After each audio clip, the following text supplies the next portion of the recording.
الحمد للہ نحمده ونستعینه ونستغفره ونؤمن به ونتوکل علیہ ونعوذ باللہ من شرور انفسنا ومن سیئات اعمالنا من يهده الله فلا مضل له ومن يضلله فلا هادي له واشهد ان لا اله الا الله وحده لا شريك له واشهد ان محمدا عبده ورسوله اما بعد قال الله تبارک وتعالى في القرآن المجید اعوذ باللہ من الشیطان الرجیم بسم اللہ الرحمن الرحیم وعباد الرحمن الذین یمشون علی الارض حونا واذا خاطبهم الجاہلون قالوا سلاما والذین یبیتون لربهم سجدا وقیاما والذین یقولون ربنا اصرف عنا عذاب جہنم ان عذابها کان غراما انها ساءت مستقرا ومقاما۔ السلام علیکم ورحمۃ اللہ وبرکاتہ۔ مصلیان اکرام، آج جو خطبے کا عنوان ہے وہ ہے عباد الرحمن کی صفات، اللہ کے بندوں کی صفات، جو سورہ فرقان کا آخری رکوع ہے۔ اور انشاءاللہ تعالی میرا آج کا خطبہ 4 حصوں میں نے اس کو تقسیم کیا ہے۔ پہلا حصہ تمہیدی جو حصہ ہے، اور یہ بتانا بہت ضروری ہے کہ دیکھیے قرآن مجید کی ویسی تو ہر آیت اپنی جگہ پر بہت اہم امپورٹنٹ ہے، کسی بھی آیت کو جو ہے ہم اسے اعراض نہیں کر سکتے، اس کو چھوڑ نہیں سکتے، لیکن وہیں یہ بات بھی اتنی ہی صحیح ہے کہ قرآن مجید کی کچھ صورتیں اور کچھ آیتیں ان کی فضیلت اپنی جگہ پر ہے، اور ان کا ایک کلیدی کردار ہے جو قرآن مجید کو سمجھنے میں انسانوں کی مدد کرتی۔ اور علماء تفسیر نے الحمدللہ ثم الحمدللہ ان تمام صورتوں کی نشاندہی کی ہے، آئیڈینٹیفائی کیا ہے، تاکہ ہم جیسے مسلمان، آج کے زمانے کے مسلمان جو نہ قرآن مجید کو پڑھتے ہیں نہ تلاوت کرتے ہیں، سمجھنا تو بہت دور کی بات، تو مسئلہ یہ درپیش ہوتا ہے کہ 6000 آیتوں پر مشتمل، 6000 سے زیادہ آیتوں پر مشتمل قرآن مجید کی تعلیمات کو ہم کیسے اخذ کریں گے، کیسے حاصل کریں۔ اس لیے علماء تفسیر نے الحمدللہ ان تمام صورتوں کی نشاندہی کی ہے، آئیڈینٹیفائی کیا ہے، اور ان تمام آیتوں کو آئیڈینٹیفائی کیا ہے کہ کوئی انسان اگر ہمت کر لے اور کہے کہ میں انشاءاللہ تعالی قرآن مجید کے ان مقامات کو سمجھنے کی کوشش کروں گا، تو اس کو قرآن مجید کی تعلیمات کا ایک لب لباب، ایک جسٹ اس کے سامنے آ جائے گا، ٹھیک ہے۔ تو اس طرح ہم جانتے ہیں سورہ فاتحہ ہے، سورۃ العصر ہے، پھر آیت الکرسی ہے، پھر سورہ مومنون کا پہلا رکوع ہے، پھر آیت بر ہے، اسی طریقے سے سورہ فرقان کا آخری رکوع ہے، جس کو نام ہی مفسرین نے جو ہے عباد الرحمن کا چیپٹر یا عباد الرحمن سے متعلق اللہ تعالیٰ نے جو باتیں اس قرآن مجید میں ہم لوگوں تک پہنچائی ہے، ایک باقاعدہ اس کا باب باندھا ہے تمام مفسرین نے۔ اور اللہ تعالیٰ بہت درجات بلند کرے اور اس شخص کی قبر کو روشنی سے بھر دے جس کا نام ہے ڈاکٹر اسرار احمد۔ انہوں نے باقاعدہ 44 دروس پر منتخب ایک قرآن کا نصاب بنایا، 44 صورتیں اور مختلف آیتوں کو مل کر ایک منتخب نصاب بنایا جو کتابی شکل میں موجود ہے۔ آپ لوگ اگر سننا چاہتے ہیں تو آپ سن سکتے ہیں، آڈیو اور ویڈیو بھی، اور میں یقین کے ساتھ میں کہہ سکتا ہوں کہ اگر ہم ان آیتوں کو یا 44 جو دروس ہے اس کو ہم سمجھ لیں تو کم سے کم ہم کو اتنا تو سمجھ میں آئے گا کہ اللہ تعالیٰ ایمان والوں سے کیا چاہتا ہے، کیا ایکسپیکٹیشنز ہے اللہ تعالیٰ کے ایمان والوں سے، اور ایمان والوں کو کیا کرنا چاہیے اور کیا نہیں کرنا چاہیے۔ صرف 44 دروس ہے یہ. آپ واٹس ایپ پہ جائیے یا آپ گوگل پہ جائیے, ڈاکٹر اسرار کا نام ٹائپ کیجئے, وہاں آپ کو ان کے آڈیوز اور ویڈیوز مل جائیں گے. اور ان کا پہلا درس جو ہے سورۃ العصر سے شروع ہوتا ہے, اور اس طریقے سے وہ نجات کے ناگزیر جو شرائط ہے وہاں سے شروع کرتے ہیں, اور آخر میں جو ہے وہ جہاد کی انتہا پر پہنچتے ہیں. ٹھیک ہے, تو یہ خاص بات تھی. تو آج کا جو میرا درس ہے وہ, یا آج کا میرا جو خطبہ ہے وہ اسی منتخب نصاب کا ایک حصہ ہے جس کا نام ہے عباد الرحمن. اور یہ سورہ فرقان کا آخری رکوع ہے جس میں اللہ تعالیٰ نے اپنے ان بندوں کی کیا اس کے پیرامیٹرز ہونا چاہیے, یا اللہ تعالیٰ اپنے ان بندوں سے کیا چاہتا ہے, اس کے بارے میں بہت ہی تفصیلی بیان جو ہے اس رکوع میں آیا ہے قرآن مجید کے. ٹھیک ہے, تو یہ میرا پہلا حصہ تھا خطبے کا. دوسرا حصہ یہ ہے کہ قرآن مجید میں جہاں جہاں عبد کا لفظ آیا ہے, عبد کی اصطلاح آئی ہے, یہ ٹرم آیا ہے, اس کو سمجھنے کی ضرورت. عبد کی معنی تو ہوتی ہے بندہ, لیکن اللہ تعالیٰ نے ایسا ہی یہ لفظ استعمال قرآن مجید میں نہیں کیا ہے. جہاں جہاں اللہ تعالیٰ نے اس لفظ کو استعمال کیا ہے اس کے پیچھے ایک پس منظر ہے. آپ ان تمام آیتوں کو دیکھ لیجئے جہاں اللہ تعالیٰ نے عبد کا لفظ استعمال کیا ہے, وہاں اللہ تعالیٰ اپنے ایسے کسی بندے کا ذکر کر رہا ہے جو بندہ اس کے نزدیک بہت ہی محبوب ہے,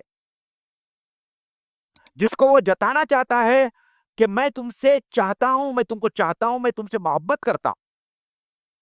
جیسے کہ سبحان الذی جو معراج کا جس میں واقعہ بیان ہوا ہے, وہاں اللہ تعالیٰ نے اپنے نبی صلی اللہ علیہ وسلم کو کیا کہہ کے پکارا؟ سبحان الذی اسری بعبدہ لیلا من المسجد الحرام الی المسجد الاقصی الذی بارکنا حولہ. پاک ہے وہ ذات جو اپنے بندے کو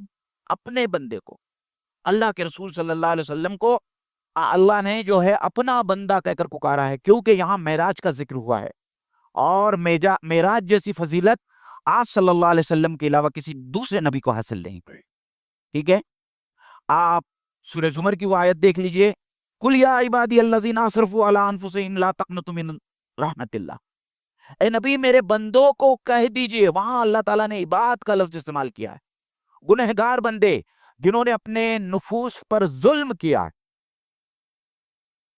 نیک بندہ تو ہاتھ اٹھاتا ہے, سمجھتا ہے کہ میں بہت نیک بندہ ہوں, اللہ تعالیٰ میری دعائیں قبول کرے گا. لیکن ہم جیسے گنہگار بندوں کے لیے اللہ کی رحمت کے سوا اور کوئی راستہ نہیں. تو وہاں ہم سے مخاطب ہو کر کہتا ہے کہ اے نبی, اے میرے محبوب, میرے بندوں سے کہہ دو جنہوں نے اپنے نفس پر ظلم کیا, گناہ کیے, کہ وہ میری رحمت سے مایوس نہ ہو. اور اسی طریقے سے جو ہے یہاں جو سورہ فرقان کا آخری رکوع ہے جو شروع ہی ہوتا ہے وَعِبَادُ الرَّحْمَنِ الَّذِينَ يَمْشُونَ عَلَى الْأَرْضِ حَوْنًا وَإِذَا خَاطَبَهُمُ الْجَاهِلُونَ قَالُوا سَلَامًا. اور میرے نیک بندے, یعنی میرے وہ بندے جن کو میں چاہتا ہوں, وہ کون ہیں؟ ان کے اندر یہ صفات ہونی چاہیے, تب ہی جا کر جو ہے وہ میرے کیا بن جائیں گے؟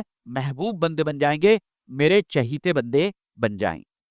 اس کو میں ایک مثال سے آپ لوگوں کے سامنے جو ہے اور زیادہ وضاحت میں کرنا چاہتا ہوں کہ کیا ہے اس معاملے کو ہم دنیاوی مثال سے کس طریقے سے ہم سمجھ سکتے ہیں.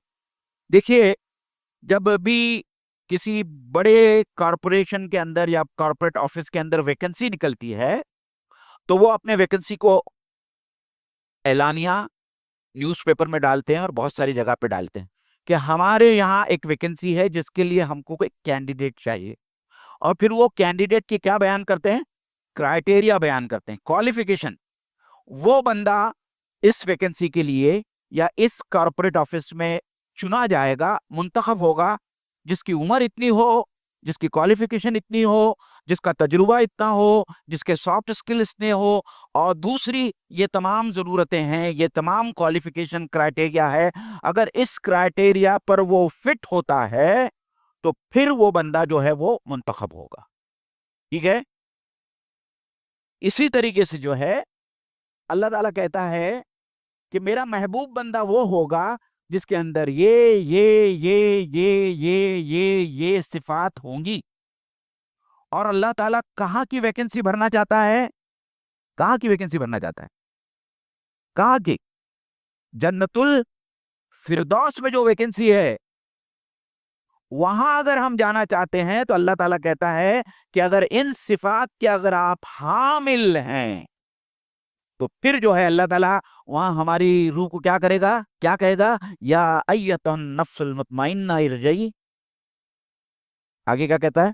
فادخلی فی عبادی وادخلی جنتی. جنت میں جانا چاہتے ہو تو سب سے پہلے میرے کیا بن جاؤ؟ بندے بن جاؤ. تو جب تک ہم اللہ کے بندے نہیں بنتے اس وقت تک ہم کو جنت میں داخلہ نہیں مل سکتا. تو اگر ہم جنت میں داخلہ چاہتے ہیں تو ہم کو اللہ کے بندے بن کر رہنا ہوگا، اور اس کے لیے کچھ شرائط ہے جو اللہ تعالیٰ نے سورہ فرقان میں بھی بیان کی ہے، اور اس سے پہلے جو ہے سورہ مومنون کا پہلا رکوع ہے اس کے اندر بھی جو ہے اللہ تعالیٰ نے کچھ صفات جو ہے قرآن مجید کے اندر اپنے ان بندوں کے بارے میں بیان کی. ظاہری بات ہے کہ آج میں سورہ مومنون اور سورہ العصر نہیں لینا چاہتا ہوں، لیکن میں ان تینوں کے درمیان جو ایک ربط ہے، ایک کنیکشن ہے، اس کنیکشن کو میں ڈاکٹر اسرار احمد صاحب کے دروس قرآن کی مدد سے آپ کے سامنے رکھنے کی کوشش کروں گا. ایک ایمان والے کے لیے جہنم سے نجات کا ناگزیر یہ 4 شرطیں ہوں گی، تبھی جو ہے ہم جہنم سے نجات پائیں گے. ٹھیک ہے؟ تو یہ والعصر کے اندر بیان ہوا، والعصر ان الانسان لفی خسر الا الذین آمنوا وعملوا الصالحات وتواصوا بالحق وتواصوا بالصبر. اگر یہ 4 چیزیں ہماری زندگی میں داخل ہوتی ہیں، 4 صفات، تو ہم کو صرف جہنم سے چھٹکارا ملے گا. یہ 3rd کلاس جو ہے 3rd کلاس میں پاس ہونے کے جیسا ہے. پھر اس کے بعد میں دوسری جگہ پر قرآن مجید میں اللہ تعالیٰ سورہ مومنون کے اندر فرماتا ہے قد افلح المومنون الذین هم فی صلاتهم خاشعون والذین هم فی عن اللغو معرضون. وہ پوری صفات جو ہے پہلے رکوع کے اندر آئی ہے. یہ ان لوگوں کی صفات ہے جو نجات کے بعد میں، جہنم کی نجات کے بعد میں، اس درجے کی کامیابی حاصل کرنے کے بعد میں اس سے اونچے درجے کی کامیابی جو حاصل کرنا چاہتا ہے اس کو سورہ مومنون کی ان پہلی 10 آیات میں اپنے آپ کو، سورہ مومنون تمہارے سامنے ایک آئینہ رکھ دیا ہے اللہ تعالیٰ نے، اور اس آئینے میں جیسا ہم دیکھ کے بنتے ہیں سورتے ہیں. آپ نے دیکھا ہوگا دلہا جب نکاح پہ جاتا ہے، دلہا نکاح پہ جانے سے پہلے اپنے آپ کو کہاں رکھتا ہے؟ آئینے کے سامنے رکھتا ہے، اور پھر سب دیکھتا ہے میری ٹائی وغیرہ برابر ہے کہ نہیں، میرا صافہ برابر ہے کہ نہیں. تو قرآن مجید بذات خود ایک آئینہ ہے ایک مومن کے لیے. ہم کو قرآن مجید کے آئینے میں اپنے آپ کو اسیس کرنا ہے، اپنے آپ کو پرکھنا ہے کہ کیا اللہ تعالیٰ نے مومن بندے کی جو صفات قرآن مجید میں بتائی ہے ان صفات پہ ہم پورا اترتے ہیں. آپ ایک چیک لسٹ بنائیے، قرآن مجید کے آئینے کی روشنی میں آپ ایک چیک لسٹ بنائیے اور دیکھیے، ٹک مارک کرتے جائیے، باکس کو ٹک مارک کرتے جائیے. یہ ہے، یہ ہے، یہ ہے، یہ ہے، یہ ہے. اگر یہ سب ہیں تو آپ اللہ تعالیٰ کی نظر میں بندے ہیں، بندگی کے ٹیسٹ کو آپ پاس کرتے.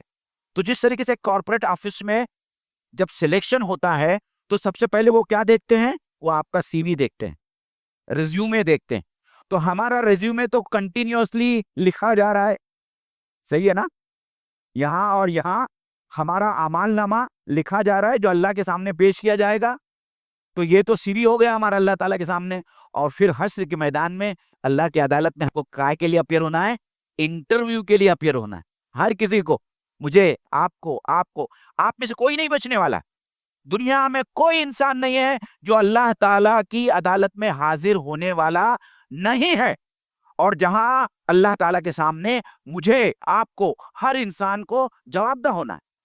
اللہ کے رسول صلی اللہ علیہ وسلم کی بڑی پیاری حدیث ہے کہ بنی آدم کے قدم اللہ کی عدالت سے اس وقت تک نہیں ہٹ سکتے جب تک وہ ان 5 سوالوں کا جواب نہیں دیتا. اور وہ 5 سوال کیا ہے اس حدیث کے اندر ہے، میں آج اس کو چھوڑ دیتا.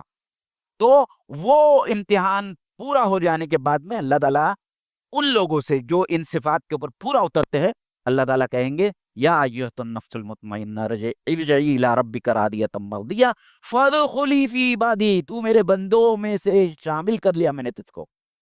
تو نے جو دنیا کی زندگی گزاری میری بندگی میں گزاری، تجھے میں اپنے خاص بندوں میں شامل کرتا ہوں، وادخلی جنتی، اور اب تو جو ہے میری جنت میں داخل ہو جا۔ جب آپ سورہ فرقان کی آخری آیت پڑھیں گے نا تو اس کے اندر بھی جو ہے اللہ تعالیٰ نے ان بندوں کے لیے لکھا ہے کہ ان بندوں کے لیے جنت کے بالا خانے ہیں، جنت کے بالا خانے ہیں۔ سورہ مومنون میں صرف جنت کا بیان ہے، وہ وہاں جو وہ رکوع ختم ہوتا ہے، رکوع ختم ہوتا ہے کہ تم کو اللہ تعالیٰ جو ہے وراثت میں کیا دے گا؟ جنت دے گا، لیکن یہاں کہتا ہے کہ اللہ تعالیٰ تم کو جنت کے بالا خانے دینے والا ہے۔ اللہ تعالیٰ جو پینٹ ہاؤس ہوتے ہیں بڑے بڑے بلڈنگوں میں اور بڑے بڑے عالیشان کوٹھیوں میں جو پینٹ ہاؤس ہوتے ہیں اس کو بالا خانہ کہتے ہیں۔ غرفتن کا لفظ آیا ہے قرآن مجید میں یہاں۔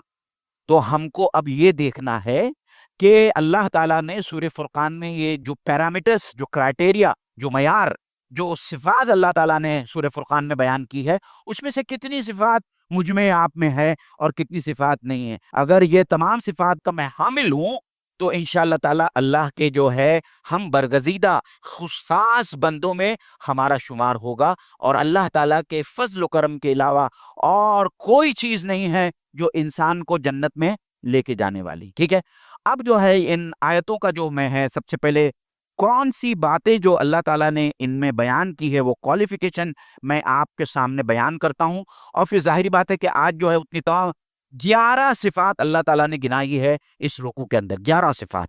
ظاہری بات ہے کہ میں 11 صفات کے اوپر آج جو ہے پورا خلاصہ اس کا بیان نہیں کر سکتا ہوں۔ 1:20 تو ہو ہی گئے، میرے پاس میں 10 منٹ باقی ہے، تو انشاءاللہ تعالیٰ اگلا خطبہ جو میرا ہوگا اس کے آگے کا جو پورا موضوع میرے پاس میں ہے اس کا احاطہ میں جو ہے اگلی جمعہ میں جب کبھی اگر حیات باقی رہی اور اس مسجد میں واپس میں آیا تو انشاءاللہ تعالیٰ میں یا میرے بعد میں آنے والا کوئی خطیب باقی کے اوصاف کو، باقی کی صفات کو کور کرے گا۔ ٹھیک ہے، تو 11 چیزیں جو اللہ تعالیٰ نے بیان فرمائی ہیں، میں وہ 11 چیزوں کا ذکر آپ لوگوں کے سامنے کرتا ہوں۔ ہر آدمی اپنے دل میں ایک باکس بنائے اور اس کو ٹک مارک کرتے چلے جائے۔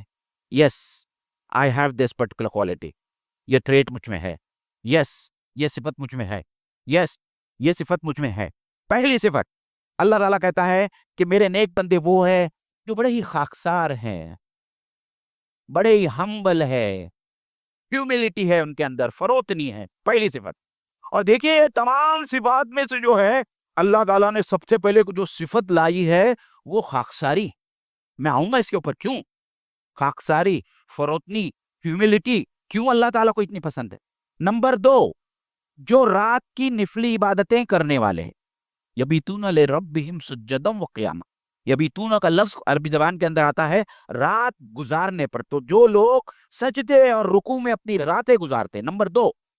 نمبر 3، یہ کرنے کے بعد میں بھی وہ اللہ تعالیٰ سے دعا کرتے ہیں، یقولون ربنا صرف عنا عذاب جہنم ان عذابها کان غراما انہا ساءت مستقرا ومقاما۔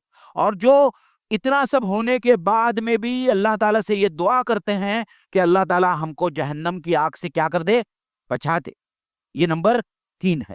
ٹھیک ہے، یعنی وہ اپنے بارے میں کسی خوش فہمی میں مبتلا نہیں ہے، کسی غلط فہمی میں مبتلا نہیں۔ بھائی میں ایک بار اگر تہجد کی نماز پڑھ لوں یا اگر 5 وقت کی میں نماز پڑھ لوں اور میں سفید کرتا اور پیجامہ پہن کے گھوموں تو میں اپنے آپ کے بارے میں یہ سمجھتا ہوں کہ مجھے جنت کا کیا مل گیا، پروانہ مل گیا، جنت کا پروانہ مل گیا۔ لیکن یہ لوگ ایسے ہیں اللہ کے بندے کہ اتنا سب کرنے کے باوجود بھی کنٹینیوسلی اللہ تعالیٰ سے دعا کرتے ہیں کہ اللہ تعالیٰ ہم کو جہنم کی آگ سے بچا لے۔ نمبر 3۔ نمبر 4، جو لوگ اپنے فنانس کو، اپنے مال کی خرچ میں جو ہے اعتدال کا معاملہ برتتے، والذین اذا انفقوا لم یسرفوا ولم یقتروا وکان بین ذلک قواما۔ اس کے اوپر بعد میں آئیے۔ تو نمبر 4، اپنے مال کو آپ کس طریقے سے خرچ کریں، کہاں خرچ کریں اور کہاں خرچ نہ کریں، یہ بھی ایک صفت ہے جو اللہ تعالیٰ ہم میں دیکھنا چاہتا ہے۔ پھر بہت امپورٹنٹ، اور وہ ہے جو اللہ کے ساتھ میں کسی کو شریک نہیں کرتے، شرک سے مکمل اجتناب، یہ 5ویں صفت ہے جو اللہ تعالیٰ اپنے بندوں میں دیکھنا چاہتا ہے۔ 6ٹھی صفت، قتل ناحق سے گریز، وہ بندہ جو ناحق کسی کو قتل نہیں کرتا، اللہ کے رسول صلی اللہ علیہ وسلم نے تو ایذا پہنچانے سے بھی منع کیا ہے کہ تم ایسا کوئی کام مت کرو کہ جس سے کسی کو اذیت پہنچے. تو قتل کرنا تو بہت بڑی چیز ہے. اور پھر اس کے بعد میں جو آتا ہے ولا یزنون، اور جو لوگ بدکاری نہیں کر. آج کے معاشرے میں میرے نوجوان دوست جو بدکاری کرنے کی استطاعت رکھتے ہیں، ان لوگوں کے لیے بڑا سبق ہے کہ استطاعت رکھنے کے باوجود، موقع ملنے کے باوجود حضرت یوسف علیہ السلام کے اسوے کو اپنے سامنے رکھے اور بدکاری سے بچ جائے. اللہ تعالیٰ کو ایسا نوجوان بہت پسند ہے جو بدکاری سے اپنے آپ کو دور رکھتا ہے. 7ویں صفت جو ہے وہ بدکاری سے اجتناب. پھر اور جو لوگ جھوٹ سے اپنے آپ کو دور رکھتے ہیں، یہ 8ویں صفت ہے. 9ویں لغو اور بے ہدہ باتوں سے جو اپنے آپ کو بچاتے ہیں اور دور رکھتے ہیں. یہ دیکھیے آپ اپنے آپ میں ٹٹولیے، کیا ہم بے ہدہ باتوں سے اپنے آپ کو دور رکھتے ہیں؟ یا بہت ساری چیزیں ہیں جو اس شیطان اسمارٹ فون کے اندر رکھی ہوئی ہے، جو رات کے اندھیرے میں، تاریکی میں اپنے ماں باپ سے چھپا کر اپنی گدڑیوں کے اندر جو ہے ہم اس میں کیا کیا غلط اور فحش اور کیا کیا اوریانی پر مبنی مٹیریل جو ہے ہم اس کے اندر دیکھتے ہیں. اور راستوں میں اور کہاں کہاں جو ہے ہم کیسی کیسی بےہدہ حرکتوں میں شامل ہو جاتے ہیں. دور ہونا تو درکنار ہے، ہم اس کے اندر شامل ہو جاتے ہیں. پھر ایک بہت اہم آیت ہے جس کے اندر انشاءاللہ تعالیٰ میں آدھا خطبہ لوں گا. اللہ تعالیٰ کہتا ہے کہ میرے بندے وہ ہے جن کے سامنے جب قرآن مجید کی آیتیں پیش کی جاتی ہے تو وہ اس پر اندھے اور بہرے ہو کر نہیں گرتے. کیا کہنا چاہتا ہے اللہ تعالیٰ؟ کیا کہنا چاہتا ہے اللہ تعالیٰ؟ کہنا چاہتا ہے کہ جب تمہارے سامنے قرآن مجید، میرے کلام کی آیتیں پیش کی جائیں تو تم بہت غور سے سنو، سمجھو، اندھے اور بہروں کے جیسا کام نہ کرو. قرآن مجید کو سنو، تب جا کر جو ہے اور سمجھو، اور اس کے بعد میں اس کو امبائب کرو. ہماری پرسنالٹی جو ہے قرآن مجید کا چلتا پھرتا کیا بن جانا چاہیے؟ نمونہ بن جانا چاہیے، تفسیر بننا چاہیے. جیسے اللہ کے رسول صلی اللہ علیہ وسلم کی سیرت تھی، آپ قرآن مجید کی جو ہے چلتی پھرتی تفسیر. کچھ لوگ آئے اللہ کے رسول صلی اللہ علیہ وسلم، حضرت عائشہ سے آ کے سوال کیا کہ ماں عائشہ، ہمارے نبی کا خلق کیا تھا، آپ کی سیرت کیا تھی؟ تو میری ماں عائشہ رضی اللہ تعالیٰ عنہ نے کیا جواب دیا؟ کیا تم نے قرآن مجید نہیں پڑھا؟ خلق القرآن، ان کی سیرت، ان کا کردار، ان کا کیریکٹر جو ہے پورا کے پورا قرآن مجید میں بیان ہوا. تو اگر آپ سیرت کو سمجھ ہی نہیں سکتے جب تک آپ قرآن مجید کو نہیں سمجھیں. اس بات کو آپ یاد کیجئے. آپ کتنی بھی کتابیں پڑھ لیجئے، کون کون سی بھی کتابیں پڑھ لیجئے، کتنی بڑی بڑی مصنفوں کی لکھی ہوئی کتابیں پڑھ لیجئے، جب تک آپ قرآن مجید کو نہیں سمجھیں گے اس وقت تک آپ اللہ کے رسول صلی اللہ علیہ وسلم کی سیرت کو نہیں سمجھ سکے. یہ دونوں پیرالل ہے، ایک دوسرے کے ساتھ میں کمپلیمنٹری ہے. اللہ کے رسول صلی اللہ علیہ وسلم کی سیرت کو سمجھنا ہے تو آپ کو قرآن مجید کو سمجھنا پڑے گا. اس لیے اللہ تعالیٰ نے اپنے بندوں کے بارے میں کہا ہے کہ میرے نیک بندے وہ ہے جن کے سامنے جب قرآن مجید کی آیتیں پیش کی جاتی ہے تو وہ اس کے اوپر اندھے اور بہرے ہو کر نہیں گرتے. اور آخری بات جو ہے، جو اتنا سب ہونے کے باوجود اپنے لیے اور اپنے خاندان والوں کے لیے دعا کرتے. اور کتنی پیاری دعا ہے جو اللہ تعالیٰ نے ہم سب کو دیا ہے. ربنا حب لنا من ازواجنا و ذریاتنا قرۃ اعین وجعلنا للمتقین اماما. کتنی پیاری دعا. اے اللہ تعالیٰ تو گفٹ کر. آپ کو ایسے نہیں حاصل ہونے لگا، اللہ تعالیٰ سے آپ کو مانگنا ہے. یہ تحفہ ہے جو اللہ تعالیٰ کی طرف سے ملتا ہے. ربنا حب لنا من ازواجنا و ذریاتنا قرۃ اعین، آنکھوں کی ٹھنڈک. اے اللہ تعالیٰ میں اپنی بیوی کو دیکھوں تو میری آنکھیں ٹھنڈی ہو جائیں. اے اللہ تعالیٰ میں اپنے شوہر کو دیکھوں تو میری آنکھیں ٹھنڈی ہو جائیں. اے اللہ تعالیٰ میں اپنے بچوں کو دیکھوں تو میری آنکھیں ٹھنڈی ہو جائیں. اور مجھے یہ جو متقیوں کا جو گروہ ہے، میری جماعت ہے، میرا خاندان ہے، اس کا امام بنا، اس کا سربراہ بنا، کہ میں بھی متقی ہوں اور میرا پورا خاندان متقی ہے، اللہ سے ڈرنے والا ہے، اللہ کی عبادت کرنے والا ہے. اب بتائیے کہ اس سے اچھی کیا اور دعا ہو سکتی ہے جو انسان اپنے لیے اور اپنے اہل و عیال کے لیے، اپنے خاندان کے لیے، اپنی بیوی کے لیے، اپنے بچوں کے لیے کر سکتا ہے. ہم لوگ اکثر دیکھتے ہیں کہ ہمارے بچوں سے ہم پریشان ہو جاتے ہیں. ہم دیکھتے کہ اذان ہو رہی ہے، میں نماز کو جا رہا ہوں لیکن میرا بچہ نماز کو نہیں جا رہا ہے. ایسے بچے کو دیکھ کے آپ کی آنکھیں ٹھنڈی ہوں گی؟ آپ گھر میں داخل ہو گئے اور آپ کی بیوی نے شروع کر دیا دروازہ کھولتے کے ساتھ میں اتنا بڑا بیان، آپ کو ایسی بیوی سے یہ ہوگی؟ آپ کی آنکھیں ٹھنڈی ہوں گی جو صبح سے لے کے شام تک آپ کے پیچھے تا تا تا تا تا تا شکایتوں کا انبار لے کے بیٹھ جاتی؟ کیا آپ کی بیوی کی آنکھیں ٹھنڈی ہوں گی جب آپ داخل ہوتے ہی ساتھ میں جو ہے اس کے اوپر جو ہے برس پڑتے ہیں؟ سلام کرام تو بہت دور کی بات تھی. ایسا کیوں نہیں ہوا؟ دروازہ اتنا لیٹ کیوں کھولا؟ میرا یہ کام کیوں نہیں ہوا؟ میرا وہ کام کیوں نہیں ہوا؟ عزیزان گرامی، یہ ایک چھوٹی سی آیت ہے، چھوٹی سی دعا ہے. اس کو اگر آپ پھیلائیں گے، ایکسپلین کریں گے تو اس میں بہت سارے پہلو حاضر ہو جائیں گے اور اس کا احاطہ ہو جائیں گا، جس کی وجہ سے جو ہے خاندان کے اندر آج بھی جو ہے کیا ہو رہا ہے؟ شکایتیں پیدا ہو رہی ہے. ازدواجی زندگی کے اندر جو مشکلات آ رہی ہے وہ اس آیت کو نہیں سمجھنے کی وجہ سے آ رہی. میرے پاس بھی صرف 1 منٹ ہے، لیکن اس کا مطلب یہ ہے کہ یہ تمام 11 صفات جو ہے انشاءاللہ تعالی میں اپنے اگلے خطبے میں آپ کے سامنے رکھوں گا. میں سمجھ رہا تھا کہ میں کم سے کم 2-3 صفات کو جو میں آج مکمل کر پاتا، لیکن وہ آج ممکن نہیں ہے. صرف ایک صفت جو اللہ تعالیٰ نے سب سے پہلے لائی ہے اس صفت کی بات کر کے اپنی بات کو ختم کروں. اور وہ اس لیے ہے کہ دیکھیے بہت امپورٹنٹ ہے. آپ یہ سوچ سکتے تھے کہ نماز کا بیان ہوتا، آپ یہ سوچ سکتے تھے کہ خشوع اور خضوع کا بیان ہوتا نماز کے اندر. یہ سب جو ہے سورہ مومنون کی پہلی آیت کے اندر اللہ تعالیٰ نے کر لیا. قد افلح المؤمنون الذین هم فی صلاتهم خاشعون، یہ سب کر لیا اللہ تعالیٰ. یہاں جو سب سے پہلے بات کی گئی ہے، اللہ تعالیٰ نے کہا وعباد الرحمن الذین یمشون علی الارض حونا واذا خاطبهم الجاہلون قالوا سلاما. اور میرے نیک بندے وہ ہے جو زمین پر فروتنی سے چلتے ہیں، خاکساری سے چلتے ہیں، ہیوملٹی سے چلتے ہیں. کیوں اللہ تعالیٰ اتنی امپورٹنس دے رہا ہے؟ یہ جو ہیوملٹی، یہ خاکساری، یہ فروتنی ہے، یہ جو ہے نا، یہ انسان کے ایک اندر دل کا ایک مرض ہے. اس کے وجہ سے جو ہے اس کے خلاف معاملہ ہوتا ہے. یہ ضد ہے تکبر کی، غرور کی، گھمنڈ کی. جب دل کے اندر کبر ہو، دل کے اندر تکبر ہو، دل کے اندر گھمنڈ ہو، تو وہ انسان جو ہے ہیوملٹی کے ساتھ میں نہیں چل سکتا. اس کی چال ڈھال سے سمجھ میں آتا ہے کہ یہ انسان کتنا مغرور ہے. آپ نے دیکھے ہوں گے دنیا میں بہت سارے انسان ہیں جن کی چال ڈھال سے سمجھ میں آتا ہے کہ یہ انسان کتنا مغرور ہے. اللہ تعالیٰ کو تکبر پسند نہیں ہے، اس بات کو آپ یاد رکھیں. یہ تکبر کا جو مرض ہے، اس کا مینیفیسٹیشن آپ کی اور میری چال کے اندر جو ہے موجود ہے. اسی لیے اللہ تعالیٰ نے سب سے پہلے جو ہتھیار ڈالا ہے اور تلوار چلائی ہے، اللہ تعالیٰ نے اس تکبر کے اوپر کیا ہے. کیونکہ ایک حدیث قدسی میں آتا ہے، اللہ تعالیٰ کہتا ہے کہ تکبر میری چادر ہے، جو اس سے مجھ سے چھینے گا میں اسے جہنم میں ڈالوں گا. اور تکبر کس بات کا؟ آپ کا کیا ہے؟ آپ کا کچھ نہیں.